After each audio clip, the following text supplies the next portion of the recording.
নিমতলী চুরিহাট্টার পর এবার Bailey road tragedy. আগুনে একই পরিবারের ৫ জন সহ মৃত্যু বেড়ে ৪৬। তালিকায় শিক্ষক, শিক্ষার্থী, গণমাধ্যম কর্মী সহ অনেকে। ৩৮ জনের মরদেহ হস্তান্তর। আশঙ্কাজনক অবস্থায় আহত ১২ জন।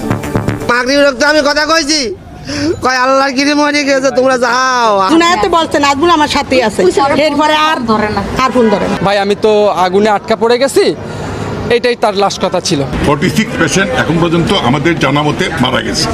আমাদের এখানে যারা আছে তারা সবাই বার্ড এবং শ্বাসনালী পুড়ে গেছে, কেউ সংখ্যামুক্ত না। ভবনের নিচতলা থেকে সূত্রপাত, সিঁড়ি জুড়ে বড় বড় সিলিন্ডার বাড়িয়েছে ভয়াবহতা। ছিল না ভেন্টিলেশন। বরাবরের মতো দায়ীদের বিরুদ্ধে ব্যবস্থার হুঁশিয়ারি। তো লিফটে অনেক সময় ইয়ে হলে আমরা হাইটে নামি, তো ওদের সিলিন্ডারগুলো ওই ইয়ের মধ্যে থাকে, সিঁড়ির মধ্যে থাকে। নিচের একটা রেস্টুরেন্ট থেকেই বিস্ফোরণটা ঘটেছে, অর্থাৎ এখানে গ্যাস সিলিন্ডার ছিল। কোনো ব্যক্তির ভুলের কারণে বা কোনো প্রতিষ্ঠানের ভুলের কারণে এটা হয়ে থাকে, অবশ্যই সে আইনের মাধ্যমে আসবে।